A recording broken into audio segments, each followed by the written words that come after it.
Hello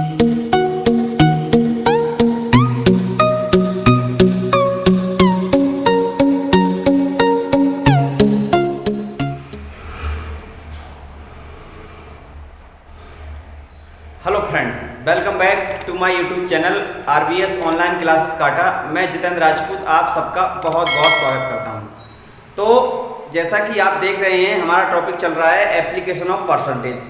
तो application of percentage को करते करते हम लोग पहुंच गए हैं पास फेल पर आधारित प्रश्न कि किसी परीक्षा में इतने परसेंट अंक आए वो ऐसे फेल हो जाता है, या इतने विद्यार्थी इस विषय में फेल हैं, कुछ इस टाइप से संबंधित सवाल। तो चलते हैं, अपना शुरू करते हैं आज का पहला सवाल। पहला सवाल दिया गया है आपका, एक परीक्षा में एक छात्र ने, जैसा कि आप देख पा रहे होंगे सवाल को स्क्रीन के नीचे, एक परीक्षा में एक छात्र 32% अंक प्राप्त किए और 4 अंकों से अनुत्तीर्ण हो गया, ठीक है। जबकि एक अन्य छात्र 35 अंक प्राप्त करता है जो उत्तीर्ण होने से 5 अंक ज्यादा हैं। ओके, तो परीक्षा का पूर्णांक और उत्तीर्णांक का परसेंटेज ज्ञात करिए। देखिए, दो तरीके से विद्यार्थी हैं। हम मान लेते हैं कि ये है पास होने की लाइन। जैसे आप गांव में कबड्डी खेलते हैं ना, कबड्डी वाली लाइन है, यानी ये है पास होने की लाइन, पास होने की लाइन। या मान लो कबड्डी की पाला, कबड्डी की पाला। तो दो तरीके से विद्यार्थी, इस तरफ कोई पास हो जाता है और जो इस तरफ रहता है वो फेल हो जाता है। कहने का मतलब समझिए ध्यान से सवाल। क्या कह रहा है कि एक परीक्षा में एक छात्र ने 32% अंक प्राप्त किए और 4 अंक से फेल हो गया।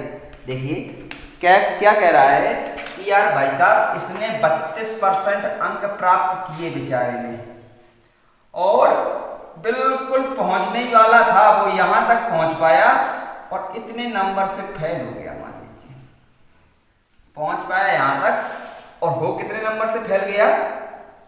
4 अंक से फेल हो गया। देखिए ध्यान से, मान ली भाई बात मैंने। दूसरा कंडीशन क्या है?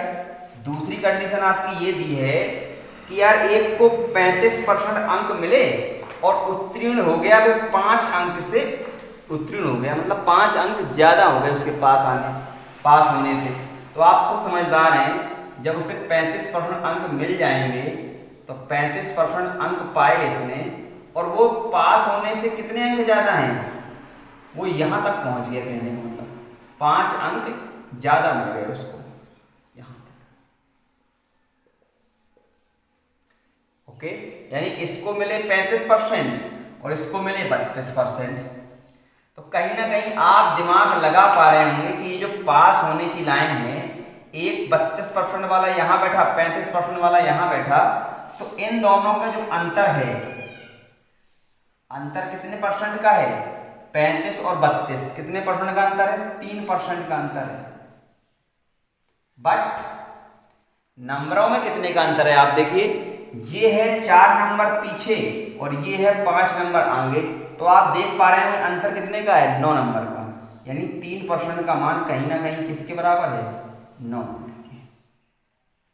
तो 1% का मान किसके बराबर होगा? 1% का मान होगा 3 अंक के बराबर। और कोई पूर्णांक कितने का होता है? 100% का। तो 100% कितने अंक के बराबर होगा? 300 अंक का तो हो गया पूर्णांक। बताइए, यहां तक किसी को कोई दिक्कत नहीं हुई होगी समझने में। ओके, चलते हैं अगले सवाल पर। इसका मतलब जो परीक्षा का पूर्णांक है वो कितने का हो गया आपका? 300 नंबर का। अब पास होने के लिए कितने नंबर चाहिए और कितने परसेंट चाहिए? देखिए, पास होने के जब 1% नंबर है 3 के बराबर, ध्यान समझिएगा, जब 1% बराबर है 3 तो 32% किसके इक्वल हो जाएगा? आप समझदार हैं, जब 1% नंबर करता है 3 तो 32% 3 का मल्टीप्लाई कर दीजिए। 3 दूनी 6 और 3 त्रिका 9, 96 अंक ये और 4 अंक ये। यानी पास होने के लिए कितने अंक चाहिए तुमको? 100। परसेंटेज निकालना हो तो 100 बटे इसका पूर्णांक यानी 300 मल्टीप्लाई बाई 100, तो इसका मतलब खत्म, यानी 33 सही 1/3% पास होने के लिए नंबर चाहिए। ओके, इस तरीके से हमारा पहला सवाल हुआ। चलते हैं नेक्स्ट सवाल पर। कह रहा है आपका सवाल, अगला सवाल कह रहा है एक परीक्षा में एक छात्र ने 28% अंक प्राप्त किए तथा वह 12 अंक से अनुत्तीर्ण हो गया, जबकि एक छात्र ने 30% अंक प्राप्त किए और 6 अंकों से वो भी अनुत्तीर्ण हो रहा, तो परीक्षा का पूर्णांक और उत्तीर्ण होने के लिए न्यूनतम कितने अंकों की आवश्यकता पड़ेगी। तो वही बात कि यार ये है पास होने की लाइन, पास होने की रेखा, कि जिस बंदे ने इस रेखा को छू लिया वो पास हो गया, कुछ बंदे इसके बाहर भी निकल जाएंगे और कुछ बंदे बेचारे इस लाइन के पीछे भी रहेंगे। ओके, तो क्या कहा है उसने, कह रहा है भाई मेरे 28% अंक प्राप्त किए एक छात्र ने और 12 अंक से फेल हो गया। देखिए फेल का मतलब यहीं बैठेगा कि नहीं, देखिए 28% अंक प्राप्त किए उसने और 12 नंबर से फेल हो गया, मतलब वो यहाँ तक पहुँच पाया बेचारा, 12 अंक से फेल हो गया, फेल तरफ बैठा तो 12 अंक से फेल हो गया। अब दूसरा क्या कह रहा है, दूसरा उसने ये कहा है कि एक को मिले हैं 30%, लेकिन बेचारा वो भी फेल हो गया, तो वो भी इस तरफ बैठेगा। 30% अंक मिले और वो कितने नंबर से फेल हो गया, देखिए कितने नंबर से फेल हो गया, वो 6 अंक से हुआ कि नहीं। इसका मतलब इन दोनों में अंतर क्या है, देखिए अंतर निकालते हैं। अंतर परसेंटेज में देखा जाए तो 2% का अंतर है कि नहीं। बस अंकों में देखा जाए तो आप देखिए इतनी तो अंतर है अंकों में, देखो यही तो अंतर है, अंतर इतना। अब बताइए ये पूरा 12 अंक था यहाँ से यहाँ तक और ये 6 अंक, तो दोनों में कितने का अंतर है, 6 का है कि नहीं, यानी अंकों का अंतर कितना है, 6 अंक का।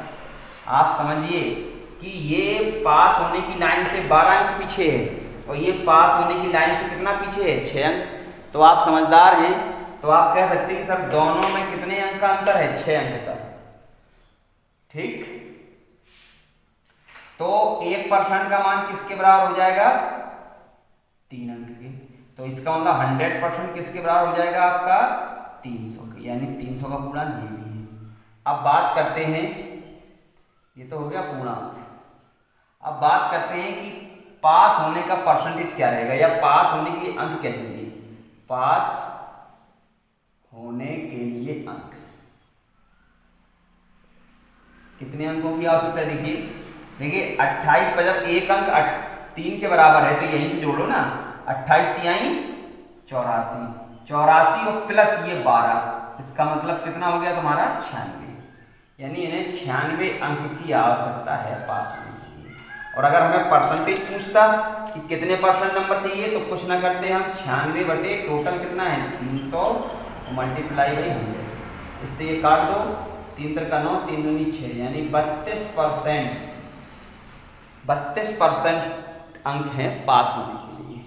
ओके, चलते हैं नेक्स्ट सवाल का। कह रहा है कि किसी परीक्षा में 40% व 45% अंक दो छात्र प्राप्त करते हैं, दोनों लड़के उत्तीर्ण होने के लिए आवश्यक अंक से 35 और 60 अंक ज्यादा पाते हैं। यानी अगर ये पास होने की लाइन है तो अब की बार दोनों बंदे पास हो गए हैं, पास होने की लाइन, अब की बार दोनों बंदे पास हो गए हैं और एक को मिला है पास होने की लाइन से कितना ज्यादा अंक, 40%। ओके, और कितने अंक से पास हो गया, वो कह रहा है 35 अंक से। ओके, और दूसरा भी पास हो गया है लेकिन उसे मिले हैं कितने अंक, 45%। मान लो वो यहां तक आ पाएगा, इसको मिले हैं 45% अंक, और ये पास होने से कितने अंक अधिक लाया, 60 अंक। कहीं ना कहीं अब आप देखिए अंतर, दोनों में अंतर कितने का है, देखिए अंतर कितने का है, परसेंटेज में देखा जाए तो 5% का अंतर है कि नहीं, बट अंकों में देखा जाए तो इसके 35 अंक ज्यादा थे, इसके 60 अंक ज्यादा हैं, इसका मतलब 25 नंबर फिर भी अभी ज़्यादा है कि नहीं? इन दोनों के अंकों में अगर देखा जाए तो 25 नंबर का ये तो फासला है 25 अंक। इसका मतलब 5% किसके बराबर 25 के, तो 1% किसके बराबर होगा 5 अंक 25 के 5 अंक। तो 100% ही तो होता है पूर्णांक, तो 100% किसके बराबर होगा 500 अंक के। अब अगर हमें डायरेक्ट परसेंटेज निकालना हो कि उत्तीर्ण होने का परसेंट कितना है, कितना परसेंट रहेगा उत्तीर्ण होने का, देखिए अगर 35 अंक ना भी आते तब भी वो पास होता कि नहीं, यानी जब 5 अंक 1% के बराबर हैं, देखिए जब 5 जो अंक हैं वो 1% के बराबर हैं तो 35 अंक कितने के बराबर हो जाएंगे 7% के। सोचिए दिमाग से कि 5 अंक 1% के बराबर हैं तो 35 अंक किसके बराबर हो जाएंगे 7% के बराबर। यानी अगर 7% नंबर कम आते तब भी वो पास हो जाता। तो उत्तीर्ण होने के लिए पास कितना चाहिए, देखो 40 माइनस कितना 7, यानी 33% अंक उत्तीर्ण होने के लिए चाहिए। आप ऐसे भी निकाल सकते हैं, क्योंकि यहाँ से यहाँ आएंगे तो घटाएंगे, यहाँ से यहाँ आते तो हमें जोड़ना पड़ता है। इस तरीके से हमारे पास फेल पर आधारित प्रश्न 2-3 टाइप के थे, वो हमारे प्रश्न खत्म हुए। ओके, अब चलते हैं नेक्स्ट सवाल पर। नेक्स्ट हैं सवाल आपके, क्या सवाल हैं देखते हैं। इस तरीके के सवाल बताने के पहले मैं आपको कुछ डायग्राम बनाना चाहता हूँ। देखिए कैसे डायग्राम बनाना चाहता हूँ मैं आपसे। इन सवालों को बताने के पहले मैं आपसे एक डायग्राम शेयर करना चाहता हूँ। देखिए क्या कि ये मान लीजिए किसी विषय में पास थे, ये मान लीजिए ए विषय में पास थे, ये थे बी विषय में पास, और ये दोनों देखो ये हैं आपके क्या, ये वाला जो पूरा गोला है वो दिखाता है किसमें पास। जैसे मान लीजिए ये मैथ में पास है आपके, और ये आपका फिजिक्स में पास है।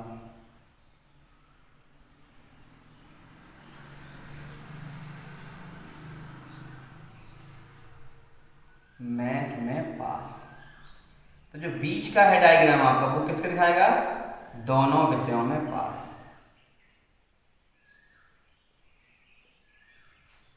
ये तो बात सब जानते हैं कि ये जो इतना दिखाएगा, ध्यान रखें आप, ये जो खाली खाली है ये किसको दिखाएगा, ये केवल देखो ये टोटल दिखा रहा है मैथ में पास, ये टोटल दिखा रहा है फिजिक्स में पास, ये अंदर वाला पार्ट दिखाएगा केवल किसमें पास, मैथ में पास।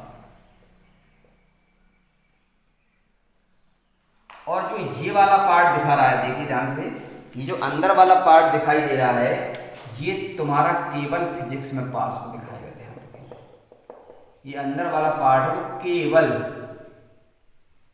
फिजिक्स में पास। ओके, बस सबसे ज्यादा रोल इसका है, इस वाली चीज का रोल सबसे ज्यादा है। ये बीच वाला पार्ट दोनों में पास या दोनों में फेल दिया होगा तो हम क्या करेंगे, हम इसी को लेते हुए सवालों को लगाएंगे। अब थोड़ा और समझ लेते हैं। अगर वो कहे केवल मैथ में पास तो केवल ये पार्ट है, केवल फिजिक्स में पास ये, दोनों में पास तो मतलब ये वाला पार्ट है। अगर सवाल में आपसे कहा जाता है दोनों में पास तो मैथ में पास या हिंदी में या फिजिक्स में पास या दोनों में पास, पूरे को ही कहा जाएगा कि ये दोनों विषय में पास हैं आपके। आई बात समझ में कि नहीं? ओके, इसलिए अपना ज़्यादा एक्स्ट्रा बुद्धि मत लगाएं आप, जैसा वो लोग मानते हैं अपन लोगों को वैसे ही चलना पड़ेगा। चलते हैं पहले सवाल पर। पहला सवाल आपसे कह रहा है कि एक परीक्षा में 52% विद्यार्थी अंग्रेजी में अनुत्तीर्ण हुए और 42% गणित में। देखिए अनुत्तीर्ण कहा है, और दोनों विषय में 17% अनुत्तीर्ण रहे, तो उन दोनों विषयों में उत्तीर्ण छात्रों का परसेंटेज क्या था। देखिए सवाल क्या कह रहा है आपसे, सवाल को आप पढ़िए, स्क्रीन पे चल रहा होगा सवाल। पहले हम डायग्राम बनाते हैं। देखिए क्या कह रहा है? 52% इंग्लिश में अनुत्तीर्ण। इंग्लिश में जो अनुत्तीर्ण हैं वो कितने हैं? 52%। और मैथ में कितने हैं? 42% अनुत्तीर्ण। ये हैं आपके मैथ में 42% अनुत्तीर्ण, और ये हैं आपके दोनों विषय में अनुत्तीर्ण। तो हम सबसे पहले दोनों विषयों को लेते हुए चलते हैं। दोनों विषय में फेल, दोनों विषय में फेल कितने बता रहा है वो? 17। कितना बता रहा है आपका? 17%। और कह रहा है अंग्रेजी में 52। तो मतलब ये पूरा जो इंग्लिश का है इसमें कितने हो रहे हैं आपके? 52% फेल। ओके, इंग्लिश में कितने हो रहे हैं आपके? 52% फेल। ध्यान से समझिए, एफ का मतलब फेल, 17% फेल एफ। और मैथ में कितने हैं आपके? 42% फेल। इस तरीके से आप मेरी बात को समझ रहे होंगे। अब बात करते हैं कि यार देखिए, केवल इसमें फेल, केवल अंग्रेजी में फेल कितने हो जाएंगे? आप समझदार हैं सर, कॉमन वाला पार्ट इससे निकाल दो, यानी 52 में से 17 घटा दो तो यही निकल आएगा। तो केवल इंग्लिश में फेल कितने हो जाएंगे आपके? 52 में 17 गया 35। 35% केवल इंग्लिश में हो गए। और मैथ में फेल कितने हैं? देखो ये कॉमन पार्ट निकाल दोगे तो केवल मैथ में फेल ये निकल आएगा अंदर का। 42 में 17 कितना हो जाएगा? 25%। ओके, अब लिखते हैं कुल फेल। देखिए कुल फेल कितने हुए आपके? इंग्लिश में फेल 35% प्लस मैथ में फेल, केवल मैथ में फेल 25% प्लस दोनों में फेल 17%। यानी कुल फेल कितने हो गए? 35 और 25 60 और 17 70% तो हो गए फेल। और हमसे पूछा क्या है सवाल में? तो दोनों विषयों में उत्तीर्ण परीक्षार्थियों का परसेंटेज क्या है, यानी उत्तीर्ण कितने हैं? तो कुल उत्तीर्ण छात्र कितने हो जाएंगे? आप समझदार हैं, 100 माइनस 77 यानी कितना हो जाएगा आपका? 23%। ओके, और चलते हैं अभी आगे और सवाल देखते हैं। सवाल नंबर अगला देखते हैं। अगले सवाल में कह रहा है कि एक परीक्षा में 19% विद्यार्थी गणित में और 10% विद्यार्थी अंग्रेजी में अनुत्तीर्ण हुए। देखिए फिर वही सवाल आ गया कि मैथ में फेल कितने हैं? 19%। और कह रहा है अंग्रेजी में फेल, यहां लिखते हैं इसको,